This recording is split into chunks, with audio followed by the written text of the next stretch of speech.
Yo quiero hacer una especie de reflexión, porque siendo hoy el Día de la Madre, no podemos obviar esa fecha, pasarla por alto.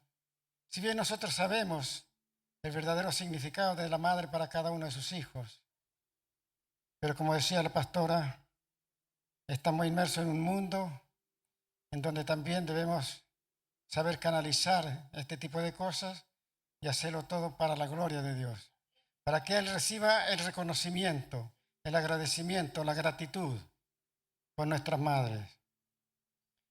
La mía también ya se fue hace algunos años,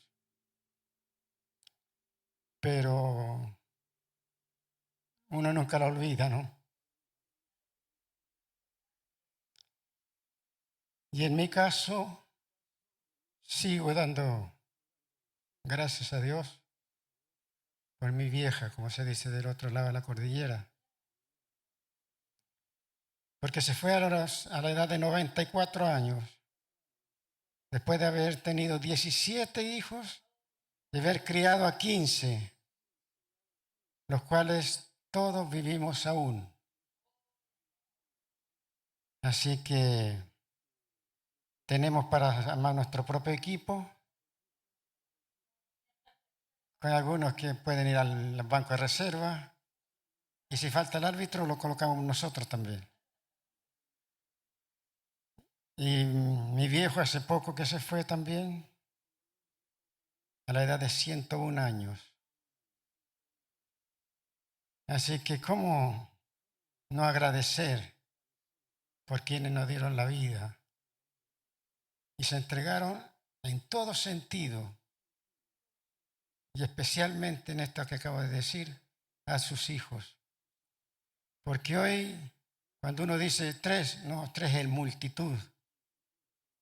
No sé de dónde saqué esa frase, pero tres son multitud. Preferible, como dice el pastor siempre, tener perrijos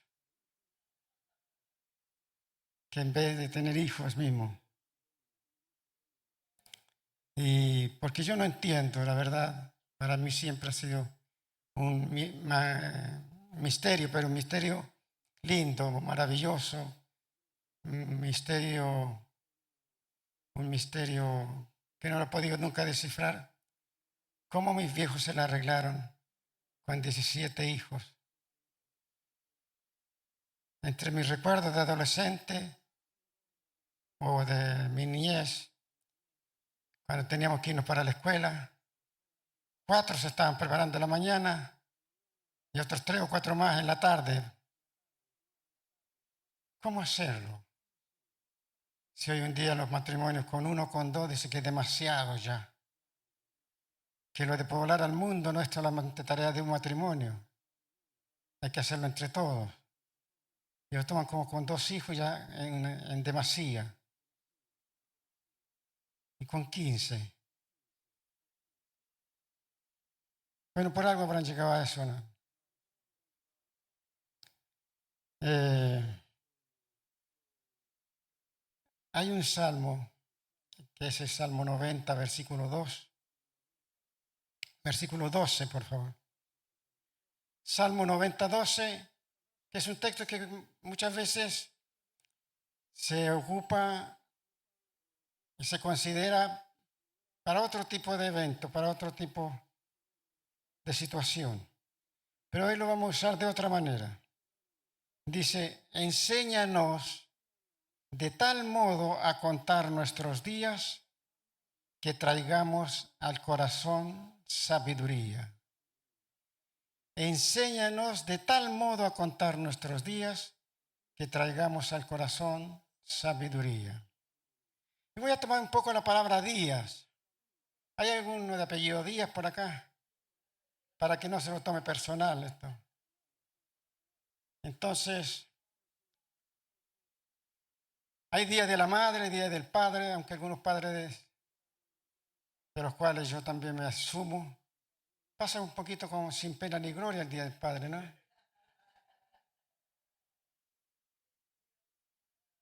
¿O estaré equivocado? Amén, hermanos. Bueno, no soy yo solo entonces. Enséñanos de tal modo a contar nuestros días que traigamos al corazón sabiduría. Nosotros acostumbramos a los cumpleaños o aniversarios a homenajear, recordar, festejar de año en año. Dios ya no cuenta el tiempo de esa manera. Él en realidad no necesita cortar el tiempo porque es eterno. Pero con relación a nosotros, a nuestra vida, nos enseña, nos orienta a que no es bueno contar de año en año. Si ustedes, analizando la Biblia, va a encontrar casi siempre, por no decir todas las veces que habla de la vida de la persona, siempre está hablando de días. Acuérdate de tu Creador en los años de tu juventud, no dice así. En los días de tu juventud. Si hoy día oyeres su voz, no endurezcáis vuestro corazón. Y así podríamos enumerar otros 20 textos más. Pero ¿por qué será que?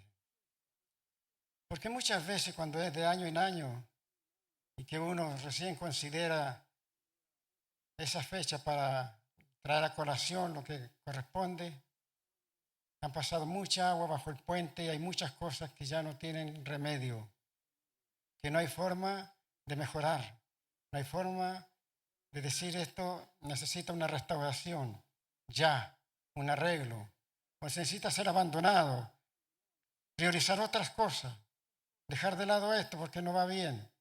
Pero si lleva un año haciéndolo va a ser difícil y va a ser complicado volver a foja cero y comenzar de nuevo. Pero si es un día o algunos días, es algo que recién comenzó, es algo que recién todavía no echa raíces, está débil.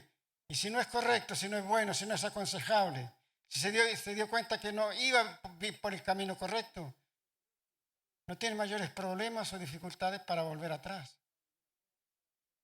para deshacer lo poco que llevaba andado. Es más, cuando habla del relacionamiento entre las personas, dice, no se ponga el sol sobre vuestro enojo. O sea, máximo tiempo que podemos estar peleados son 24 horas. No va a estar esperando 23 para ponerse de buena. Pero mientras más rápido mejor. Pero hay veces que pasan meses o años. Y a veces parece que todo se ha olvidado, pero está con que uno traiga a colación el por qué discutieron para que comience el segundo round o el tercero o cuarto.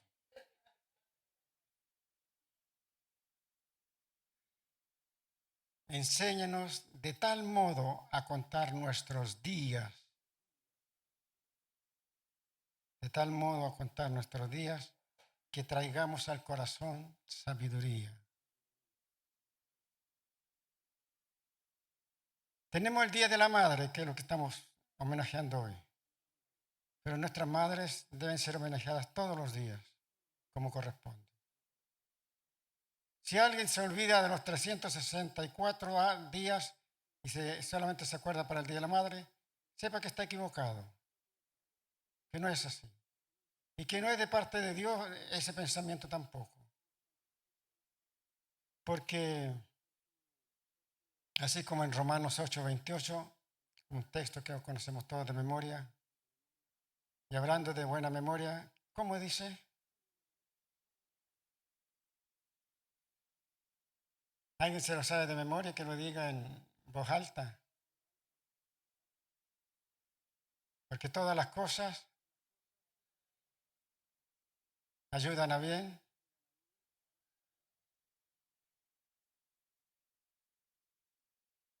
Me parece que voy a ver lo que la Biblia dice.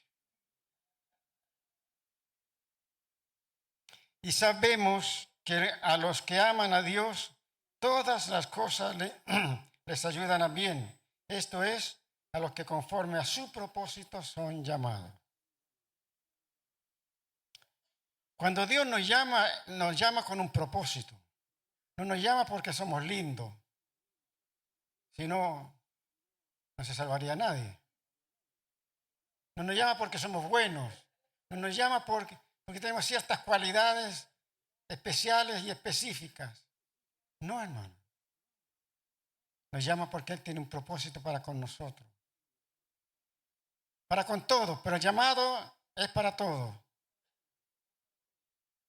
Pero hay que tener cuidado, dice que todas las cosas le ayudan a bien, pero no,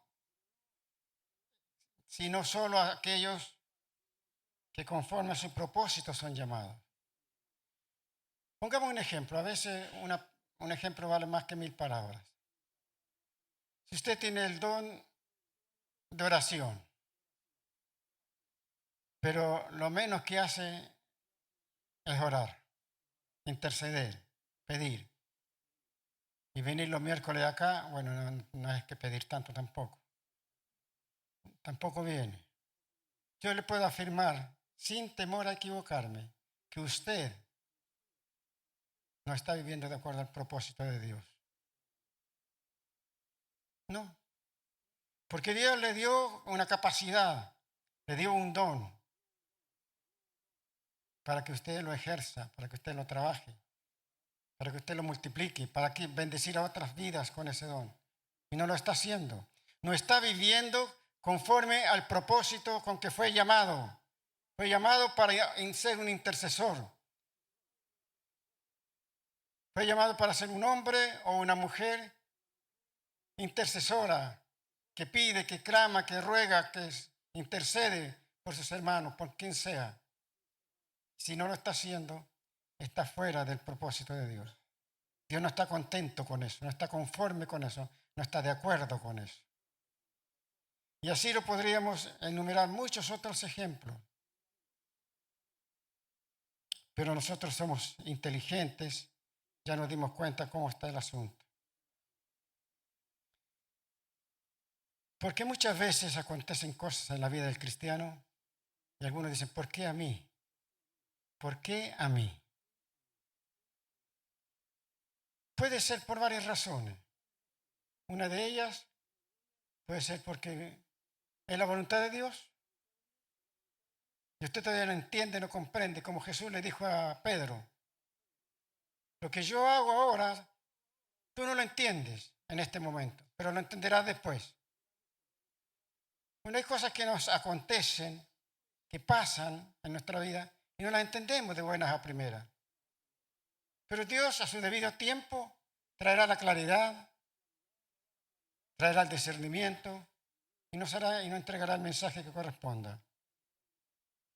Y a veces son cosas negativas y nosotros decimos, ¿pero por qué?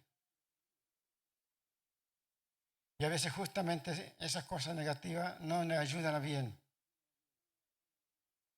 Trae malas consecuencias, pero es porque sucedieron o son fruto o resultado o efecto de cuando usted andaba fuera del propósito de Dios. Piensa en eso. Cuando la Biblia dice todas las cosas le suceden a bien, pero es los que están de acuerdo, viviendo de acuerdo al propósito de Dios.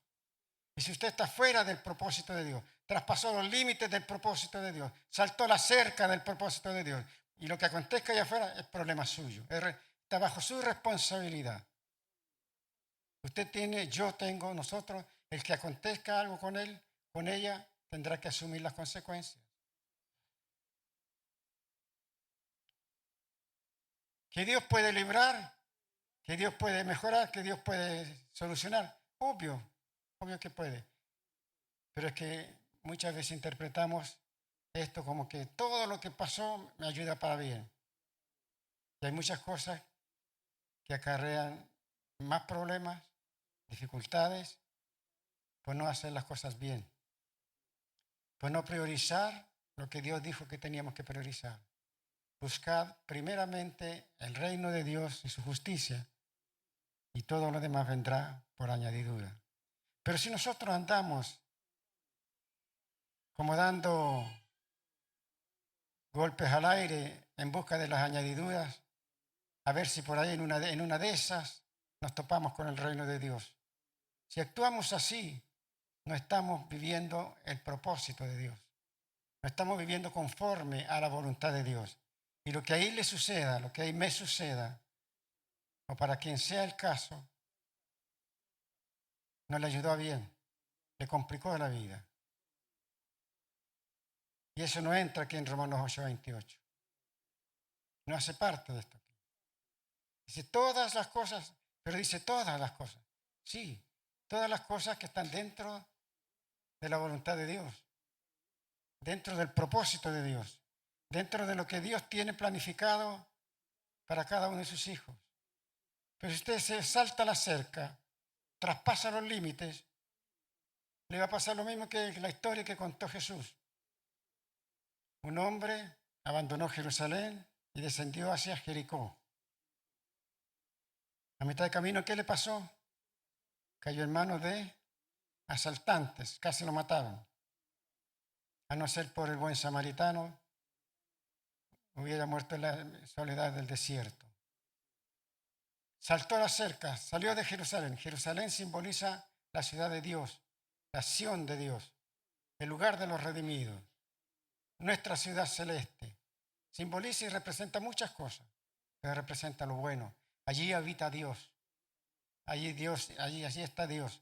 Allí está el propósito de los que están dentro de Jerusalén. Estamos viviendo de acuerdo al propósito de Dios. Saltamos la cerca, nos queremos. Inmediatamente, en tanto salta la cerca, como dice la historia, comenzará a descender. Nadie va a saltar la cerca de la protección de Dios, de la bendición de Dios y va a seguir creciendo. No, mi hermano. Está equivocado si piensa así. Inmediatamente comienza a descender. Y el hombre de la historia, ni más ni menos, descendió hacia Jericó. Jericó era conocida como la ciudad de las palmeras. Quedaba como un oasis en el desierto. Y transitando por el desierto, y la palabra desierto significa habitación de demonios. Usted no espere nada bueno saltando la cerca, extralimitándose. Como lo hizo varias veces Sansón, por ejemplo. Jugaba, parece que el juego era, pequemos, equivoquémonos. No sé qué gracia encontraba en eso, pero muchas veces los padres, Sansón, te va a ir mal, esa no es la esposa que Dios espera para ti, quiere para ti. No, pero a mí me gusta. No, pero es bonita. Nadie está diciendo que es fea, pero no está dentro del propósito de Dios. Además, tú tienes un rango, un cargo, un ministerio, y debes cuidar, celar, ser estricto con eso. No, así no va a pasar nada. Y así fue como la propia persona que según él lo amaba, lo traicionó. No se espera nada bueno saliendo de los propósitos de Dios.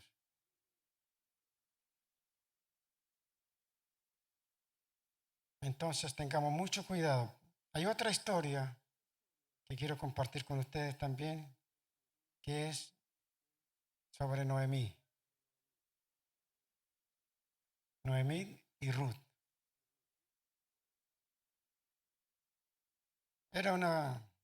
Esta es una historia tan maravillosa que la catalogan como una joya, como una gema literaria. Es súper linda y trae un consejo maravilloso. Es una familia compuesta por Elimelech, su esposa Noemí y sus dos hijos, Malón y Kelión. Se fueron de Belén de Judá para los montes de Moab, porque en Judá había hambruna, había necesidad, estaban pasando por muchos problemas. Y se fueron en busca de un mejor futuro y se quedaron allí, en los montes de Moab. Estando ahí, se empieza a desencadenar toda una historia que es fatídica, que es trágica, que es dolorosa.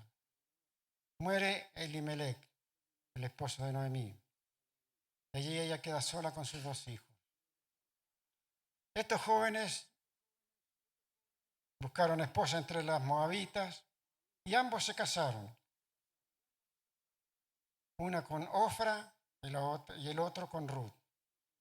10 años después, mueren los dos muchachos, los adultos jóvenes, sin dejar descendencia. Y Noemí queda en la más absoluta soledad y desamparo. Ya no tenía a su esposo, ahora no tiene ninguno de sus dos hijos. Y eso es contra natura, ¿no? Los padres que veamos a nuestros hijos, que enterremos a nuestros hijos. Se dice de que en tiempos de paz los hijos entierran a sus padres y en tiempos de guerra los padres entierran a sus hijos. En tiempo de caos, tiempo de problema. Frente a esas circunstancias, Noemí tomó una decisión. Regresaría desde los campos de Moab a Judá, porque incluso había escuchado de que allí ya las cosas estaban mejorando. Habla con sus nueras, Ofra y Ruth, y les pide que regresen ellas a sus propias casas. Y hay que resaltar esto que dice, vuelvan a las casas de su madre. El papá aquí no hace parte de la historia. No les dije yo que los tenían como... Dejémoslo hasta ahí. Y les dijo a Ofra y a Ruth, Jehová haga con vosotras misericordia, como la habéis hecho con los muertos y conmigo. Se han portado bien, han sido muy buenas nueras, pero yo no tengo nada más que ofrecerles. Ni siquiera tengo para mí. Son jóvenes, rehagan su vida.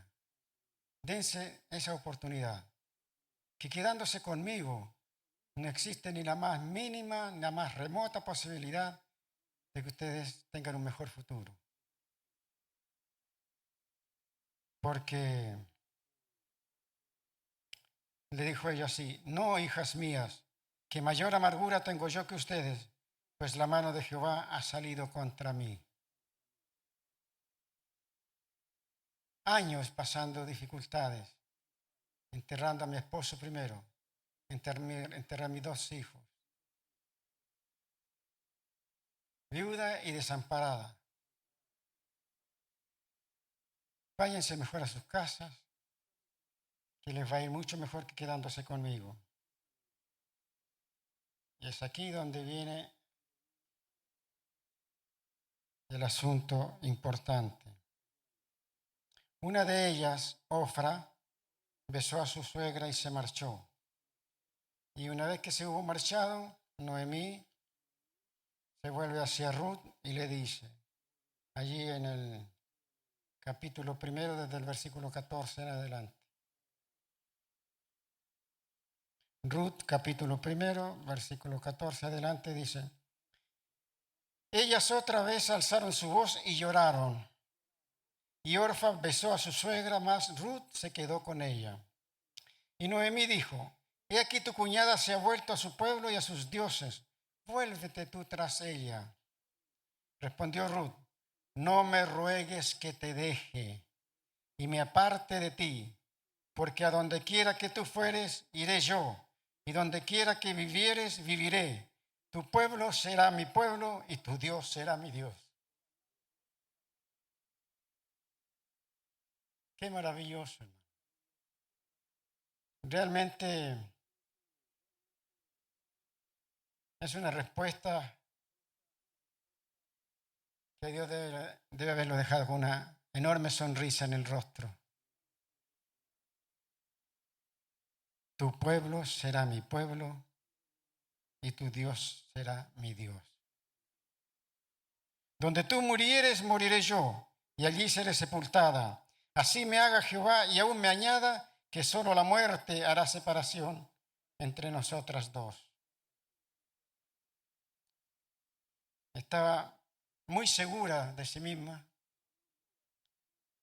Esta no fue una expresión de deseos, fruto de la ignorancia, de la poca experiencia, basada en sentimentalismos. Por el contrario, Era fruto de una experiencia y vivencia con su suegra, que daba testimonio sobre la integridad, consagración, fidelidad y dependencia de Dios de parte de Noemí. Sobre todas las cosas, era la expresión hacia una madre abnegada y a toda prueba. No, hijas mías, yo no las voy a obligarla a quedarse conmigo porque no tienen futuro conmigo. Yo ya estoy de edad avanzada, no ha habido descendencia, y aun si me casare hoy y quedara hoy embarazada, ¿ustedes piensan que pueden esperar a ese hijo hasta que él sea grande y pueda casarse con ustedes? No hay forma. No tenemos futuro juntas. Ustedes no tienen futuro junto a mí. Yo estando sola de alguna manera me las puedo arreglar, pero hacerme cargo de ustedes o ustedes hacerse cargo de mí no va por ahí. Aquí es donde me viene a mi memoria otra vez el versículo de Romanos 8:28. Todas las cosas le suceden a bien. ¿Cuál es la diferencia? ¿Cómo entender? ¿Cómo saber? ¿Cómo discernir cuando estamos de acuerdo al propósito de Dios y cuando no?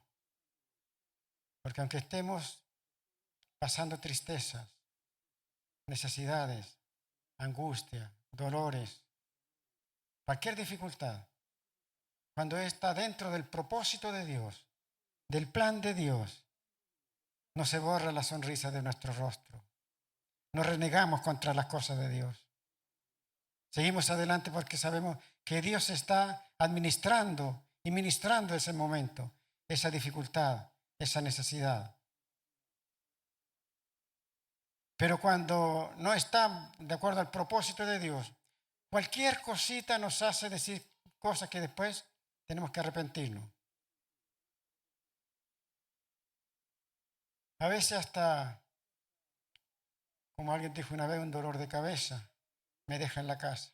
Claro, si una cefalea muy grande es otra cosa, pero un leve dolor de cabeza no tiene por qué impedirnos venir a la iglesia. Había una hermana que siempre me decía al Señor, no puedo ir porque me duele la cabeza. Fue tanta la insistencia que Dios le habló a su corazón diciendo, sí, pero las veces que no te ha dolido tampoco has ido. Así que ¿para qué va a querer que no te duela más la cabeza? Si aun cuando no te ha dolido, tampoco has ido. Entonces pasan cosas así en nuestra vida. Incoherencias de ese tipo. Cosas que están equivocadas. Y a veces hacemos comparaciones, encontramos que salimos perdiendo, que nos engañaron, o que las promesas de Dios no se están cumpliendo en nosotros. Se cuenta una vez que un ermitaño, aquellos hombres que les gusta estar solo en las montañas, una de las maneras de proveerse de ciertos alimentos era que él cosechaba miel en la cordillera y bajaba de vez en cuando para llevar hierba y otros enseres necesarios para su alimentación. Y un día llegó muy enojado al almacén del barrio, reclamándole al dueño, tratándolo, diciéndole de todo, menos que era bonito, que lo había engañado, que era un ladrón, que le estaba robando en el peso, que lo que dijo que valía 1 kilo eran 850 gramos. Bueno, se desahogó con el pobre. De repente le dijo, ¿me permite un momento? Creo que aquí hay algo que tenemos que aclarar ya.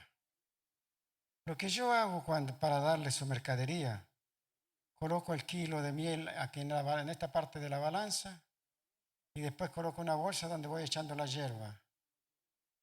Cuando ya queda bien balanceado, entonces tomo la hierba y se la doy a usted. Si es que esa hierba lleva 850 gramos, es porque la miel que usted me está trayendo tampoco completa el kilo. Y pasa eso. Queremos justicia para nosotros, pero no estamos actuando justamente. Entonces, Noemí dio todo lo que tenía y más de lo que tenía. Y al final de cuentas, Dios le respondió como le responderá a usted, a mí o a todo aquel que apela a Dios, que pide el auxilio de parte de Dios y que todo eso está dentro de lo que es la voluntad de Dios, el propósito de Dios. En el capítulo 4, desde el versículo 14 adelante, para ir concluyendo, la palabra dice de esta manera. Bueno, a todo eso, Noemí regresó a Belén de Judá con Ruth, y cuando llegaron las mujeres del pueblo le decían a Noemí, loado sea Jehová que hizo que no te faltase hoy pariente, cuyo nombre será celebrado en Israel, el cual será restaurador de tu alma y sustentará tu vejez, pues tu nuera que te ama lo ha dado a luz, y ella es de más valor para ti que 7 hijos. Y tomando Noemí el hijo, lo puso en su regazo y fue allá. Y le dieron nombre las vecinas diciendo, le ha nacido un hijo a Noemí, y lo llamaron Obed. Este es padre de Isaí, padre de David.